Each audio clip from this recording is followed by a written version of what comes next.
Davi. Boa noite a todos. Estava vindo para cá, eu de São Paulo para cá, né? E aí teve um acidente, assim, um problema bem drástico assim, na rodovia, né? E eu mentalizei assim, né? Pô, que Deus abençoe, né? Que os bons samaritanos, que os benfeitores aí possam ajudar, apoiar essas pessoas que se machucaram. E se eu não conseguir chegar no horário, eu ia passar o bastão aí para o Chile e fazer a palestra. Aí no final acabou que deu tudo certo, né? O acidente foi mais material, não teve vítima, aí conseguiram tirar lá os carros lá e tal, e foi tudo bem. Então, eu trouxe para a gente aqui uma reflexão de uma conversa, né?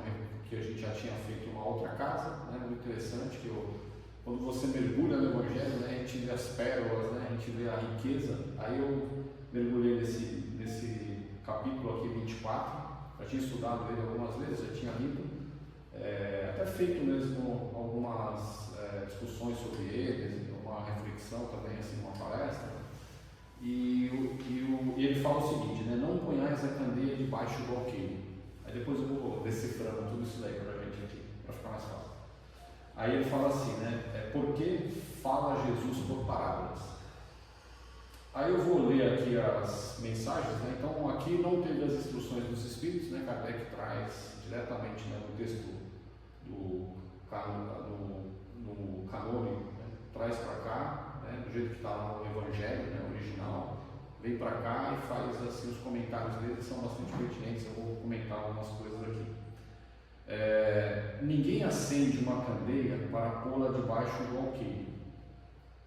Põe-na, ao contrário, sobre o candeeiro, a fim de que ilumine a todos os que estão na casa. Depois tem uma logo em seguida, que também tem muito corresponde, então eu já vou ler também, e aí depois a gente faz uns comentários, né? Ninguém há que, depois de ter acendido uma candeia, cubra com um vaso, né? Ou ponha debaixo da cama.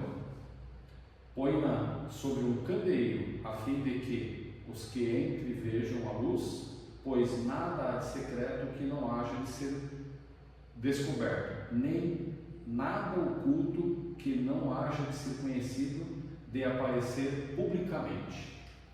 Então tá. Então aqui a gente vai só fazer uns comentários, né? Então nós estamos falando, né, de um grande mestre que é Jesus, né, o mestre dos mestres, né, o Espírito, né, que é o governador do planeta, aquele que é o emissário diretamente de Deus, né, para cuidar, né, de todos os espíritos aqui, de todos os espíritos encarnados, desencarnados. E ele veio, né, com uma missão muito grande e obviamente que ele gostaria de deixar a mensagem dele, né, os ensinamentos deles, mas ele sabia que também nem todo o terreno estava preparado para que a mensagem chegasse e ficasse, né? Assim como a gente sabe quando a gente faz, né, um canteiro lá, né? A gente não pode jogar muita água, senão a semente não nasce. Assim como a gente sabe que tem que ter uma boa semente, assim como a gente sabe que tem que ter uma terra bem adubada, Jesus sabia mais do que todos nós aqui juntos, né, e toda a humanidade, né, o quanto isso era importante para que a mensagem chegasse no tempo certo, na hora certa, para as pessoas certas.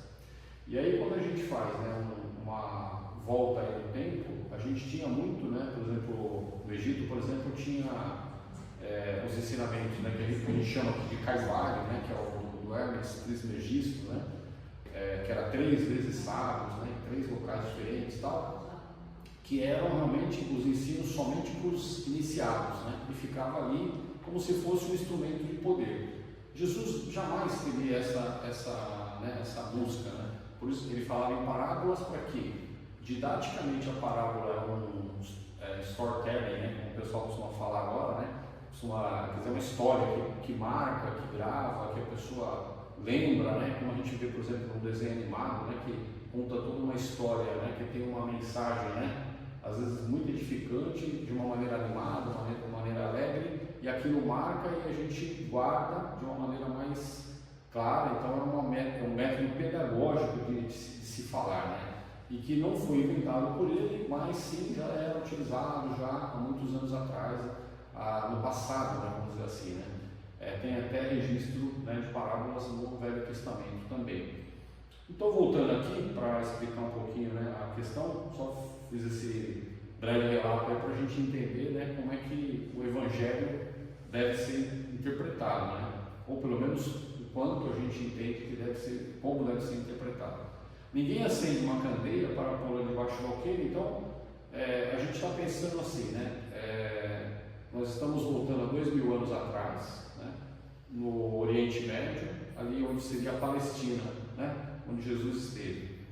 Então, os instrumentos daquela época eram os mais simples, né? Não era vamos supor, um objeto de barro muito assemelhado aí, né, vamos falar assim, o que a gente poderia dizer de uma lamparina, ou depois migrou-se para um lampião, né?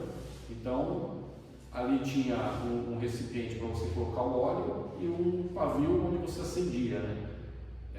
O óleo era geralmente o azeite, que era o mais utilizado, né? E aquilo, obviamente, funcionava, né, como se tivesse aqui, né, apagado a energia elétrica aqui, a gente ia acender provavelmente uma vela, nós iríamos colocar ali, em casa a gente faz assim, né, colocar num recipientezinho, pires, qualquer coisa assim, né, para não deixar a parafina espirrar, e você coloca num lugar alto que é para iluminar e irradiar a luz, né? A luz é para ser irradiada, né? Essa é a ideia, né? Para que quem chegue não chegue nas trevas, não chegue na escuridão, não tropece, não caia e tudo mais. Então, o que Jesus está falando aqui? Olha, vamos colocar, né, a luz para o alto, não vamos escondê-la. E aí tem aqui um exemplo, né, que aqui eles falam muito, eles falam aqui, né, do candeeiro, né, que é esse objeto, né, que a gente, vamos falar que seria a lamparina, a luz, a vela, né? E tem aqui o alqueire. O alqueire funcionaria, né, como um cesto, muito parecido com o balde que a gente tem hoje, né, simplificando bastante, que eles usavam para guardar os grãos. Então, o que significa? Né? Você colocar ele sobre, não ia propagar nenhuma luz, ia ficar tudo oculto, né, tudo escondido. E o que é a luz? Né? Agora a gente já entra naquela questão, né? O que é essa luz, né, que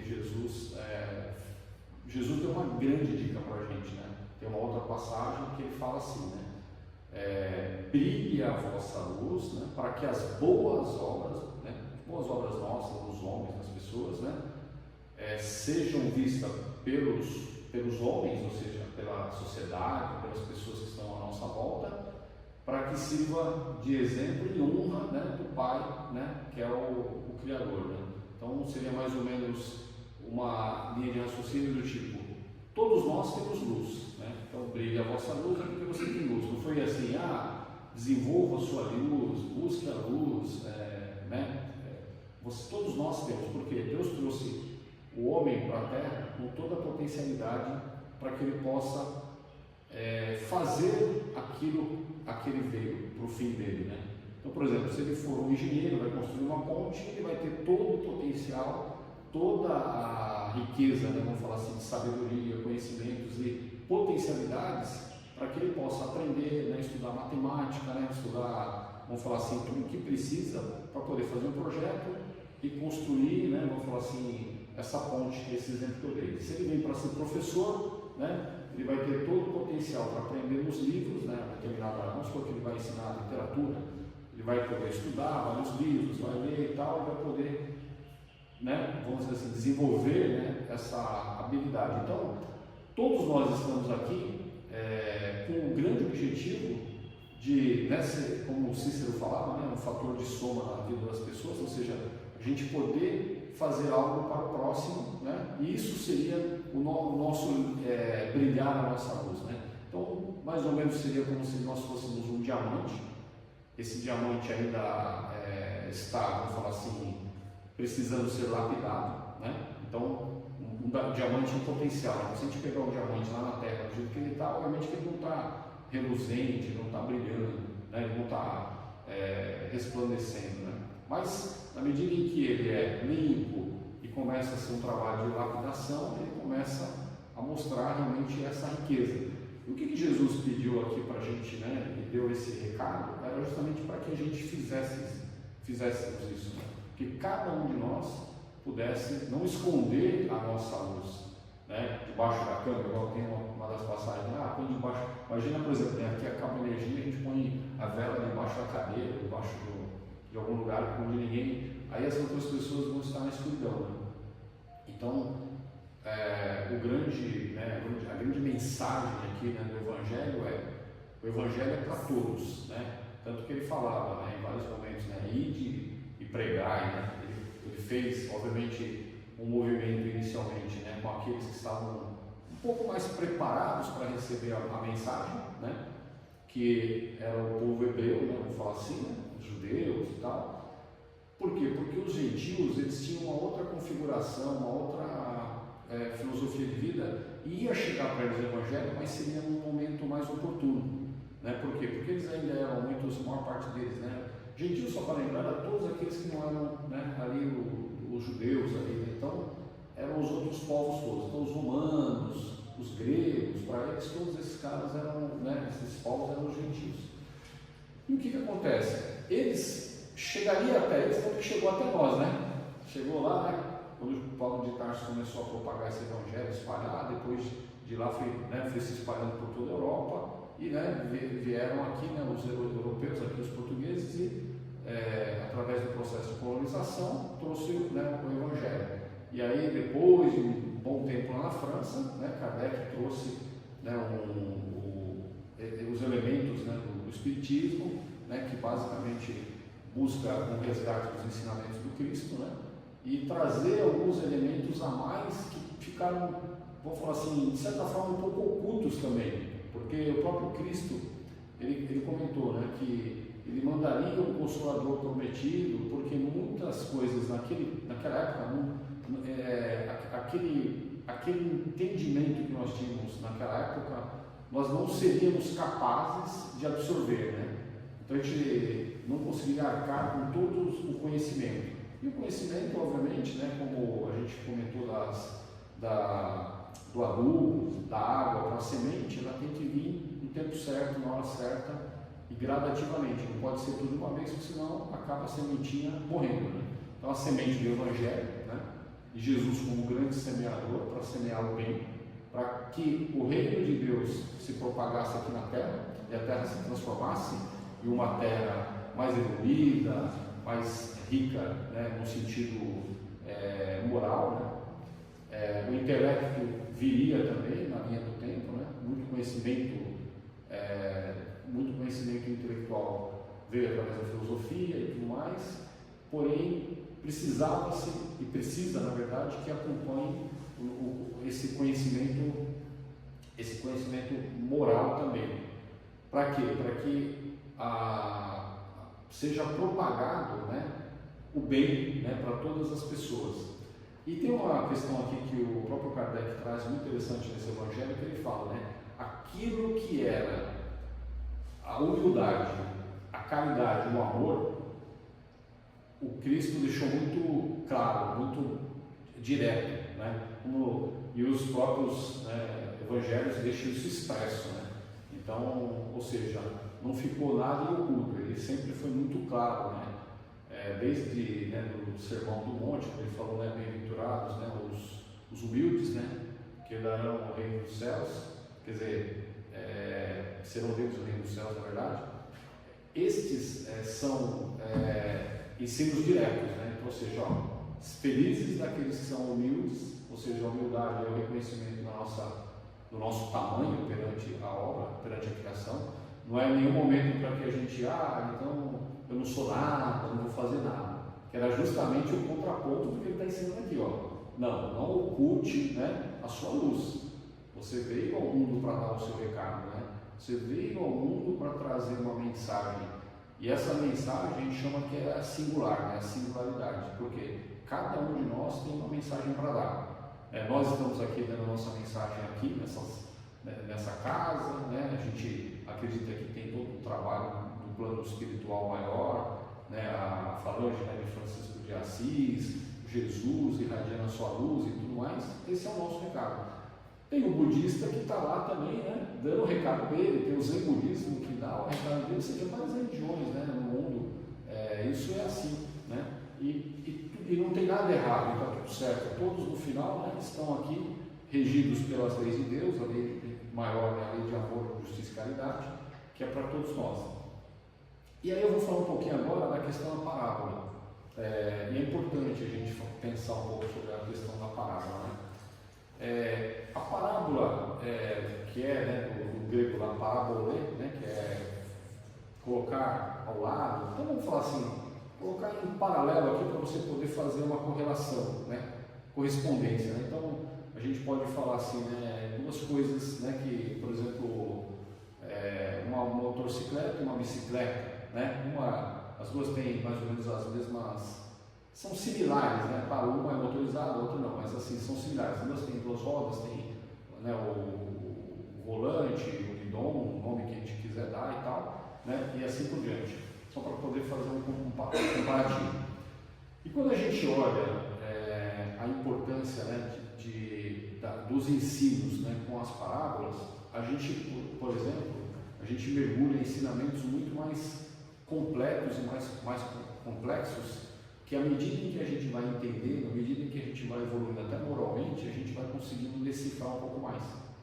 Então vamos pensar assim, a gente pode pensar na parábola, né, que de certa forma ela é relativamente simples, no contexto, que é o joio e do trigo. Então vamos pensar assim.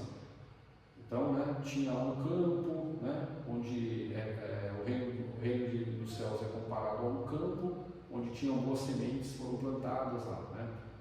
E aí, vamos falar assim, vou colocar no sentido figurado, né?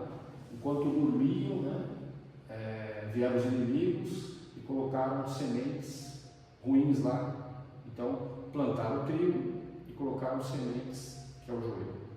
A gente podia pensar assim, o trigo é alguma coisa boa e o joio é alguma coisa ruim. Então a gente está falando do bem e do mal simplesmente.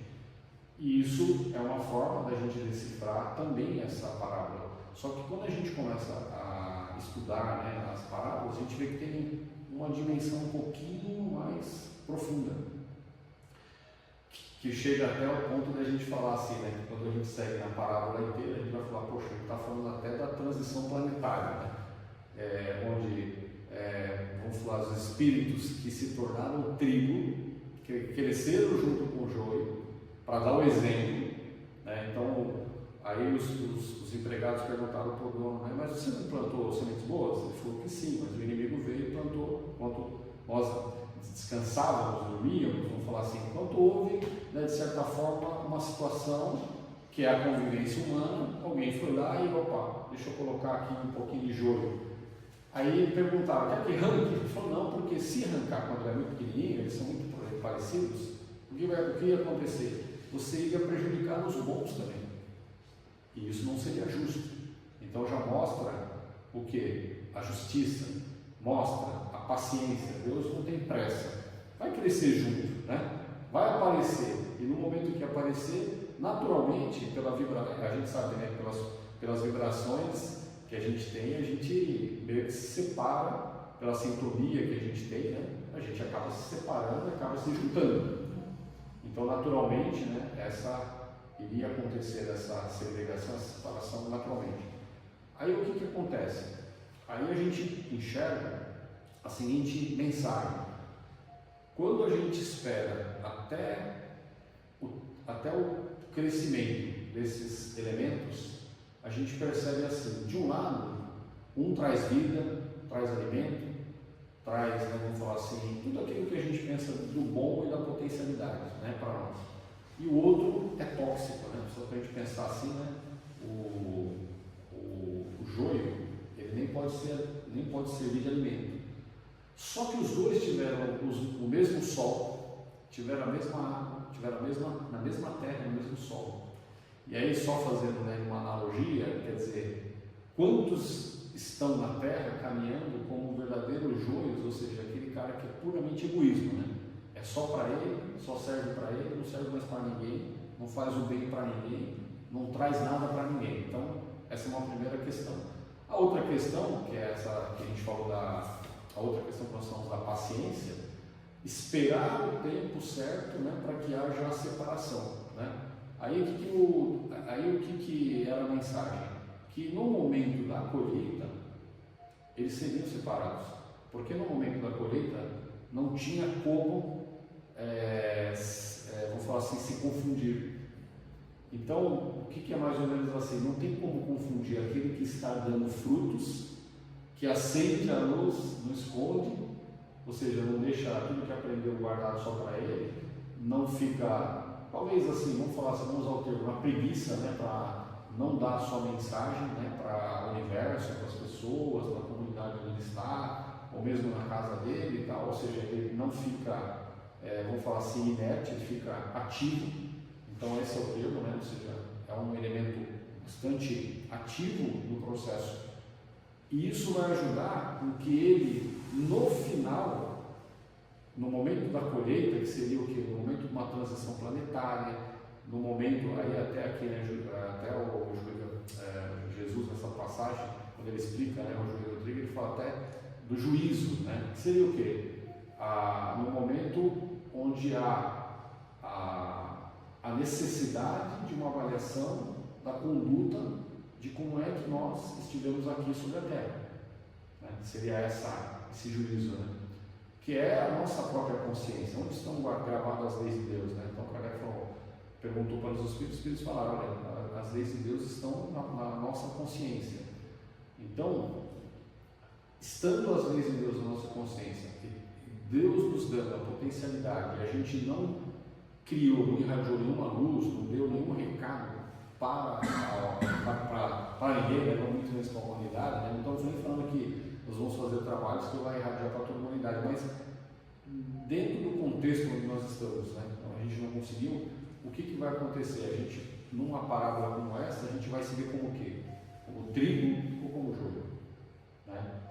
Essa é uma grande questão, e aí cada um dentro da parábola vai decifrando, poxa, eu estou mais pro lado do trigo, eu estou no meio termo, de vez em quando eu estou meio tóxico, mas de vez em quando eu já estou fazendo uma parte melhor, e aí cada um vai fazendo a sua jornada, né? Cada um vai fazendo o seu caminho, o seu caminhar, e aí vai analisando. Quando a gente olha no primeiro plano, então, vamos pensar assim, na hora que a gente vai para o Evangelho, vai procurando entender as coisas, a gente tem um olhar um pouco mais raso, e à medida que a gente vai estudando, à medida que a gente vai, né, vamos falar assim, trabalhando esses elementos, a gente vai aprofundando, né? E um lado muito importante é justamente a mensagem de que o que o Kardec tentou trazer, além de resgatar os ensinamentos do Cristo, que muitos tinham sido esquecidos, trazer luz, iluminá-los, justamente para que ficasse mais claro, para que ficasse mais, de uma maneira mais fácil de ser entendido, né? Essa foi a grande mensagem, né? Do tipo, que nada ficasse oculto, porque já não era mais tempo de ficar oculto, né? A humanidade já tem um conhecimento intelecto bastante elevado, e esses ensinos morais que estavam por trás de tudo isso, né, de todos esses ensinamentos, deveria vir a lume, né? Deveria vir a luz. E qual que é a luz maior, né, para a gente, né? A luz maior, obviamente, é Deus.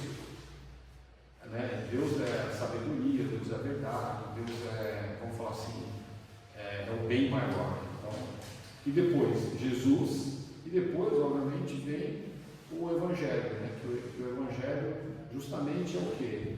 É o livro, né? Vamos falar assim, vamos colocar como livro, né? São 4 livros e tal, mas que vai nos trazer essa luz. Aí a gente precisa, né, dos instrumentos para que a gente possa fazer o raciocínio. Eu vou pegar uma outra parábola também, fazer um outro paralelo para a gente. Vamos pegar a parábola do bom samaritano.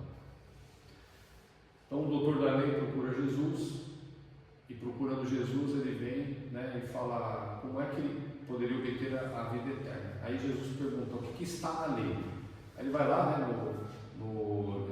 tem o Levítico no Deuteronômio, ele vai lá e traz de lá, né, amarás Deus sobre todas as coisas, né, todo o seu espírito, todo o seu pensamento, e ao próximo como a ti mesmo. Ele falou, então vá e faça isso, né? Então, ou seja, ele resolveu.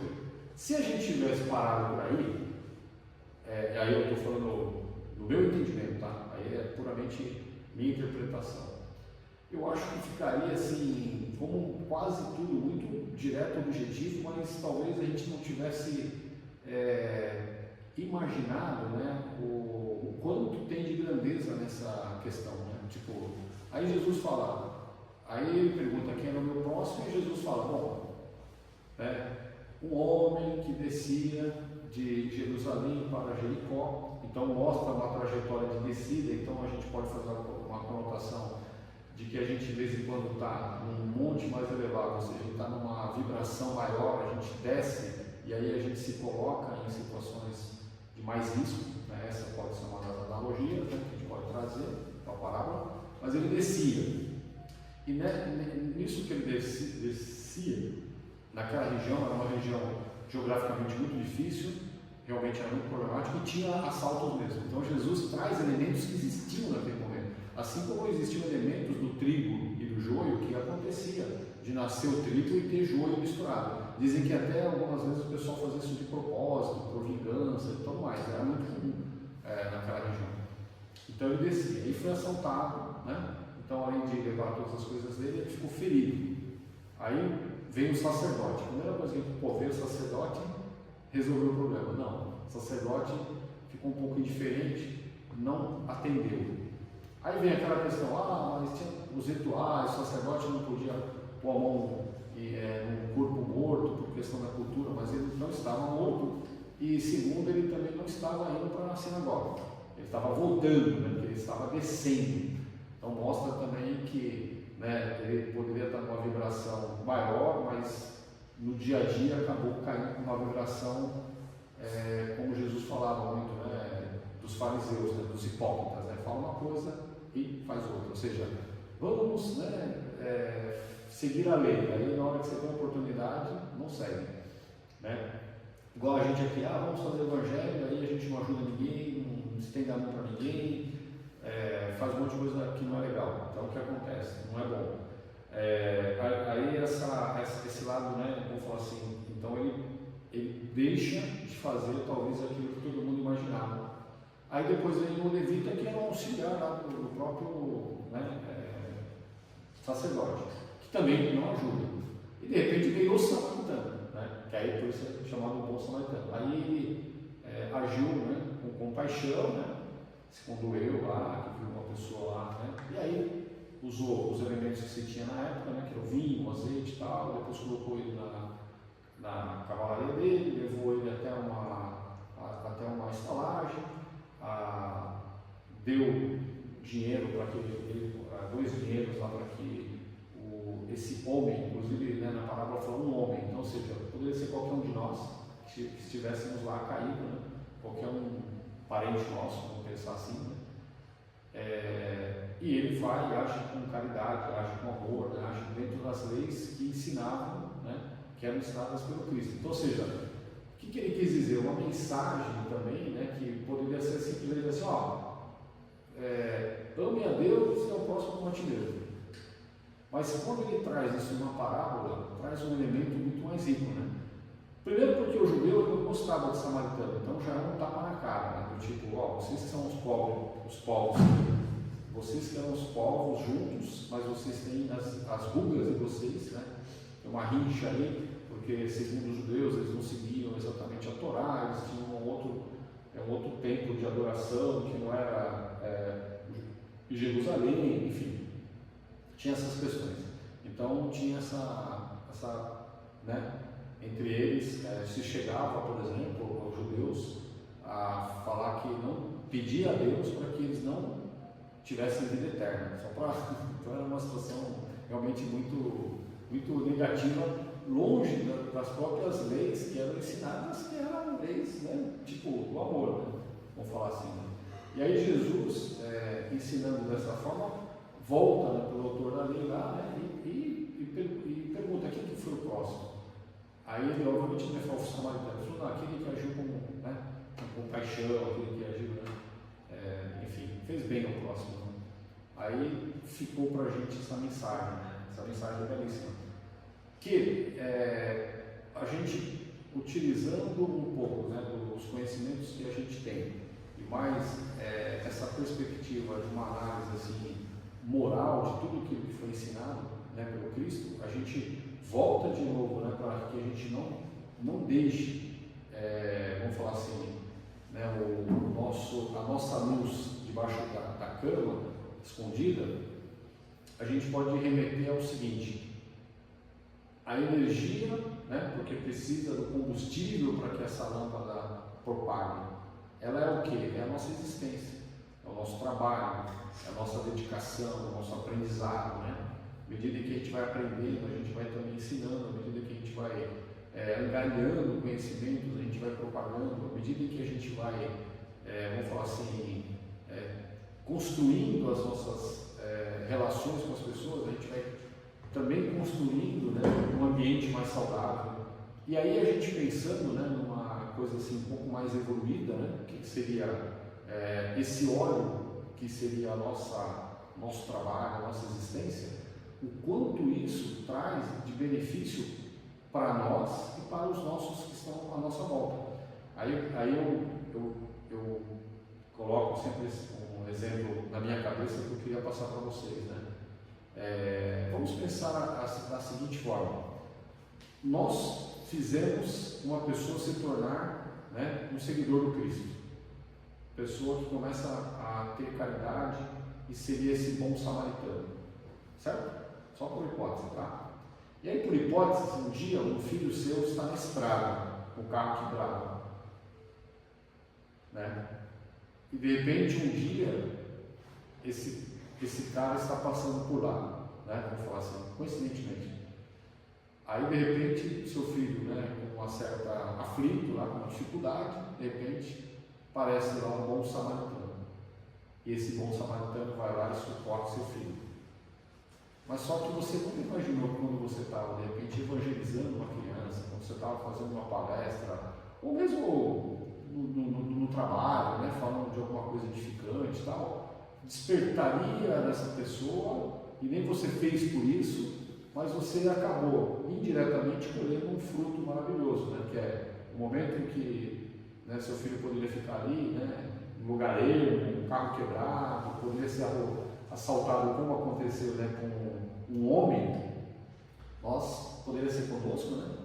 Nosso carro está quebrado, aí o nosso filho foi lá, né, passou conceitos edificantes, né, para a alma de alguém, e alguém, né, se tornou aí esse bom samaritano e nos socorreu. Então, propagar o Evangelho, né, propagar os ensinos, não deixar nada oculto e não usar isso como instrumento de poder, né, como se usava lá nos primórdios, né, só os iniciados, né, os iniciáticos, aí todo mundo já ouviu falar disso, aí todo mundo sabe, né, e muitas vezes até tinha até algum propósito, né, porque eles não poderiam ser declarados, poderiam ser perseguidos, enfim, tudo mais. Mas vamos levar aqui que no nosso caso é completamente diferente. A grande mensagem, né, do Cristo é propagar o bem, propagar e brilhar a nossa luz.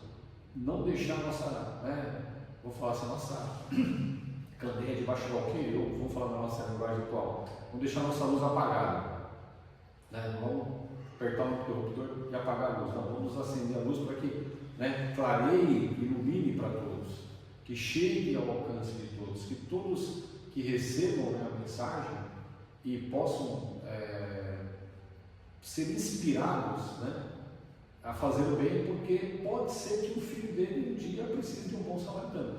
Pode ser que em um determinado momento a gente agindo, né, de uma maneira muito salutar, de uma maneira equilibrada, de uma maneira, vamos falar assim, digna, a gente seja o trigo. E aí a gente não vai ser ceifado, né, no momento do juízo. O juízo pode ser a nossa própria consciência, mas vamos supor, no momento em que a gente vai ter uma segregação, por exemplo, onde espíritos iluminados vão ficar aqui no planeta e os espíritos endurecidos vão ter que ir para uma outra jornada. E a gente sabe, né, que Deus é Pai, Deus é misericórdia, vai levar eles para algum lugar que vai ser mais, por exemplo, mais hostil, vai ser mais difícil, mas vai ser necessário para que eles façam lá o aprendizado e se transformem, né, do joio para o trigo. que lá eles deixem de ser o joio, né, que é extremamente egoísta, que não dá nada para ninguém, é tóxico, que se transforma no trigo, que é, né, vou falar assim, é vida, é alimento, é nutrir, né, as pessoas, e assim a gente vai, vamos falar assim, edificando, né, uma sociedade mais justa, mais fraterna, né?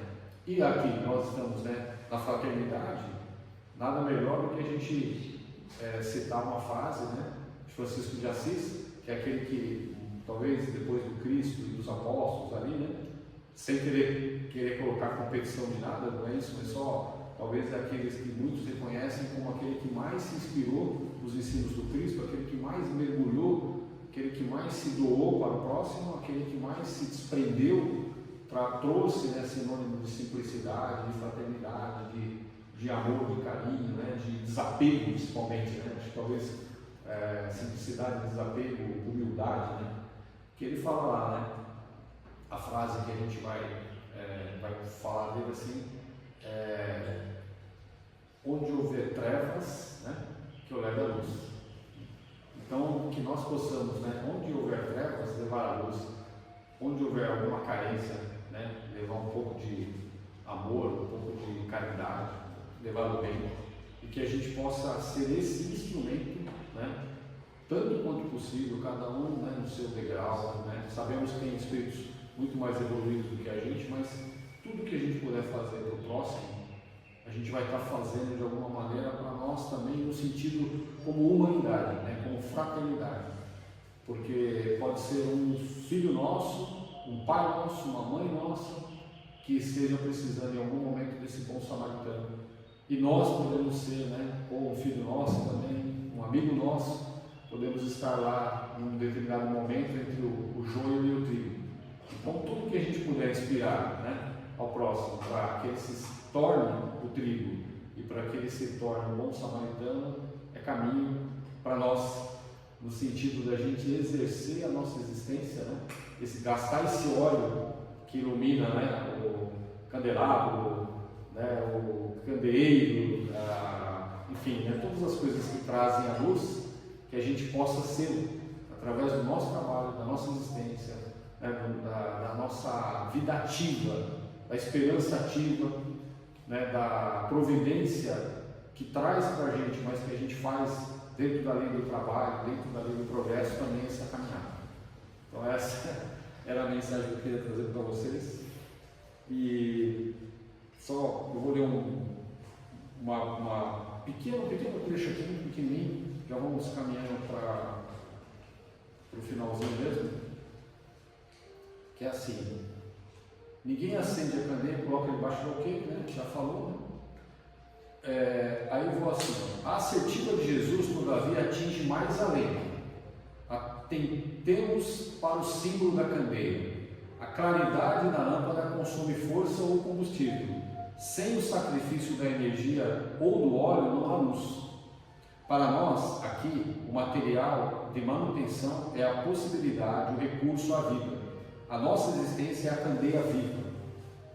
Um erro lamentável despender nossas forças sem proveito para ninguém, sob a medida do nosso egoísmo, da nossa vaidade e da nossa limitação pessoal. Coloquemos nossas possibilidades ao dispor dos semelhantes. Ninguém deve amealhar as vantagens da existência terrestre somente para si. E aí eu vou dar uma folhinha aqui para baixo. Não se esqueça, não ouvides, que a candeia viva da iluminação espiritual é perfeita imagem de ti mesmo. Transforma as tuas energias em bondade, compreensão redentora para toda a gente, gastando para isso o óleo da tua boa vontade, na renúncia e no sacrifício, e a tua vida em Cristo passará realmente a brilhar. Graças a Deus. Então vamos fazer uma breve prece, vamos convidá-los todos aí a fechar os olhos. Vamos respirando fundo, com um sentimento de profunda gratidão a Deus, a Jesus, Francisco de Assis e toda a sua falange de espíritos protetores, aos nossos anjos guardiões, mentores, elevando o nosso pensamento a todos eles com um sentimento de consciência de que estamos amparados, de que a providência está para todos nós, de que Deus é a fonte inesgotável de amor, de luz, de paz, de saúde, de proteção para todos aqueles que são seus filhos. Que esse Deus que a gente busca é Deus ensinado pelo Cristo, é o Pai Nosso, que nos leva a todos a sermos irmãos, é o Pai do Cristo, que veio aqui na terra e que chamava ele de papai, na linguagem que ele usava em aramaico.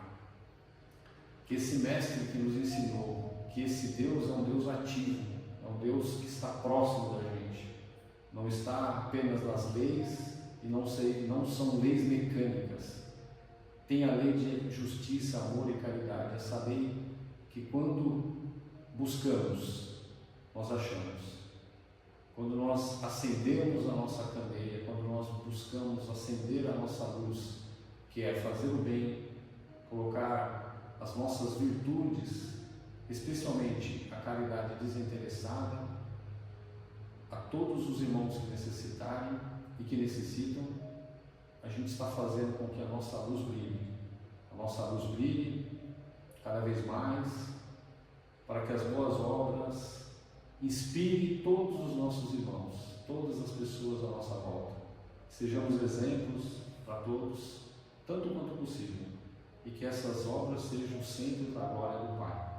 E aqui vamos pedindo para todas as pessoas aqui presentes a bênção do Pai, que Ele possa, através de Jesus, irradiar a sua luz, o seu amor, a sua proteção, a sua paz, que possamos sair daqui fortalecidos espiritualmente, mentalmente, fisicamente, com as bênçãos que vêm do alto, do plano maior, porque sabemos que estamos aqui amparados e protegidos pelos Espíritos da Seara do Cristo.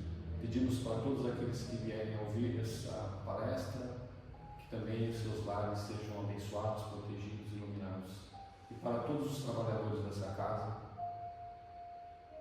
Deus possa abençoá-los, fortalecê-los, inspirá-los, para que eles possam levar um pouco mais do Evangelho do Cristo para todas as almas que estiverem em seus caminhos. Graças a Deus, graças a Jesus.